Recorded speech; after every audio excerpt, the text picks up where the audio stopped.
안녕하십니까. 안녕하십니까. 국민권익위원회 부위원장 겸 사무처장 박종윤입니다. 첫 번째 브리핑 주제는 주택 붕괴 등 재난위험과 관련하여 선제적으로 안전조치를 취하도록 한 고충민원 해결 사례입니다.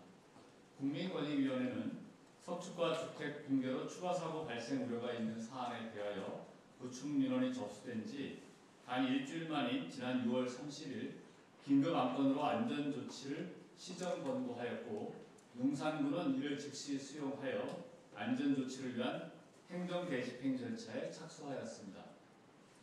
구체적인 사안을 말씀드립니다. 신청인 A는 8m 높이 석축 위쪽에 위치한 2층 주택의 소유자로 석축 아래쪽의 토지 소유자 B가 건축공사를 하던 중 올해 4월 22일 석축이 붕괴되면서 A의 주택 일부도 함께 붕괴되었습니다. 이에 신청인 A는 붕괴가 B의 건축공사 때문이니 B의 책임으로 안전조치가 이루어지도록 용산구청에 행정처분을 요구하였으나, 용산구는 석축이 사유지 경계에 있으므로 A와 B 당사자 간 협의를 통해 안전조치를 하도록 세 차례에 걸쳐 통지했을 뿐 안전조치를 강제하는 행정처분을 하기는 어렵다는 입장이었습니다. 이에 신청인 A는 고충민원을 제기하였고, 국민권익위원회는 즉시 현장조사에 착수하였습니다. 조사 결과 집중호우 시 인근 유치원과 성당 출입을 위해 통행이 빈번한 도로였습니다. 그래서 그 도로 방향으로 석축과 주택의 추가 붕괴 및 전도가 예상되어 인명사고 발생 가능성이 높은 것으로 확인되었습니다. 또한 건축공사 과정에서 허위 도면을 제출하고 토지 굴착 부분에 붕괴 방지 조치를 하지 않은 위법사항이 확인되었으며, 신청인 A의 주택도 무단 증축된 위법사항이 확인되었습니다. 이러한 사항은 모두 붕괴에 영향을 미칠 수 있었으나 그 책임 비율을 확정하여 안전조치를 하기에는 상당한 시일이 소요될 것이 예상되는 상황이었습니다. 이에 국민권익위원회는 당사자 간 붕괴 책임에 대해 상호합의에 이르지 못하여 안전조치 명령이 이행되지 않고 있는 점, 책임 소재가 조속히 확정되기 어려운 상황에서 월 강수량이 연중 최대치에 도달하는 7월에 임박하여 재해 발생 위험이 급박하다고 보이는 점, 재난을 예방하고 인근 거주자들의 인명과 재산을 보호하기 위해서 긴급한 안전조치가 즉각 실시되어야 한다는 점을 고려하여 용산구가 즉시 행정대집행을 통해 직접 석축 주변의 안전조치를 취하고 비용은 추후 책임이 있는 당사자들로부터 합리적인 비율로 징수하도록 시정 권고했습니다. 이에 용산구는 국민권익위원회의 권고를 즉각 수용하였으며 7월 3일 행정대집행을 계고하며 절차에 착수했습니다. 재난 발생 우려 현장에 대한 안전조치 미흡은 다수의 인명사고 발생 등 치유가 불가능한 피해와 직결되므로 골든타임을 놓치지 않는 즉각적이고 선제적인 조치가 절대적으로 중요합니다. 이번 고충민원 해결은 국민권익위원회와 지방자치단체가 함께 국민의 고충민원에서 시작한 추가재난 발생위원회에 즉각적으로 대처한 사례입니다. 집중호우 등으로 시설 안전이 특히 취약해지는 요즘 안전확보와 재난 예방에 대해서는 한치의 빈틈이 없어야 할 것입니다.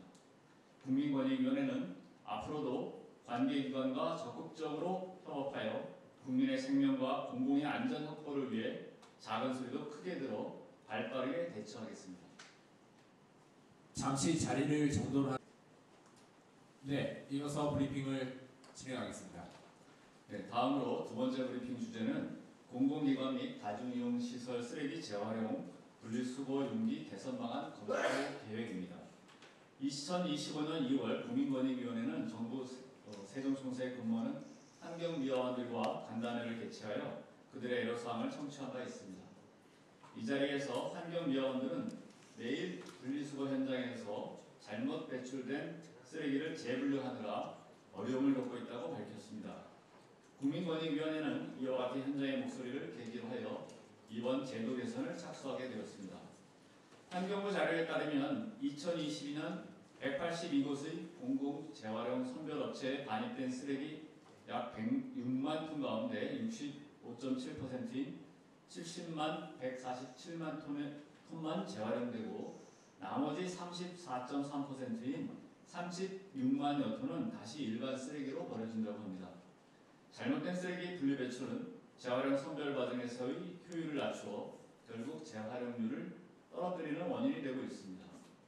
최근 환경보호와 자원 재활용이 강조되면서 쓰레기 분리 배출이 쉬워지도록 제조자 등에게 제품 포장재에 재활용이 가능한 재질을 색깔별로 표시하도록 하는 분리배출 표시 제도가 시행되고 있습니다.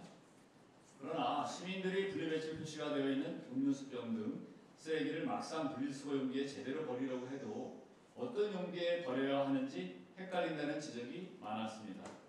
일정 규모 이상의 공공기관, 상업시설 등의 다중이용시설 및 공원, 버스 정류장 등의 공공장소에는 쓰레기 재활용 분리수거 용기가 설치되어 있지만 관련 규정이 미비하여 설치 시설 및 장소에 따라 용기의 설치 개수, 배출 종류, 표시 방식 등이 모두 제각각이기 때문입니다. 이러한 문제점을 개선하여 쉽고 직관적인 분리 배출을 유도할 수 있는 쓰레기 재활용 분리수거 용기 개선 방안을 검토하기로 하였습니다.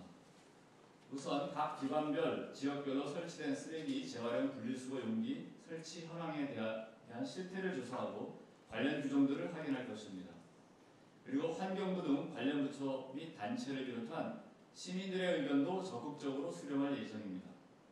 여름 휴가철을 앞두고 일회용품 사용량이 늘어나면서 쓰레기 발생량도 급증할 것으로 예상됩니다.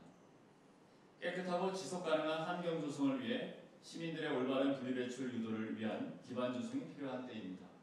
앞으로 국민권익위원회는 국민신문고, 국민생각함 등의 온라인 소통 창구와 간담회 등을 통해 시민들의 불편사항과 개선에 관한 아이디어를 폭넓게 청취할 것입니다. 이를 바탕으로 현장에 바로 적용이 가능한 실효적인 개선 방안을 만드는 데 최선을 다하겠습니다. 이상으로 국민권익위원회의 주요 현안에 대한 브리핑을 마치겠습니다. 감사합니다. 네, 이상으로 브리핑을 마치겠습니다.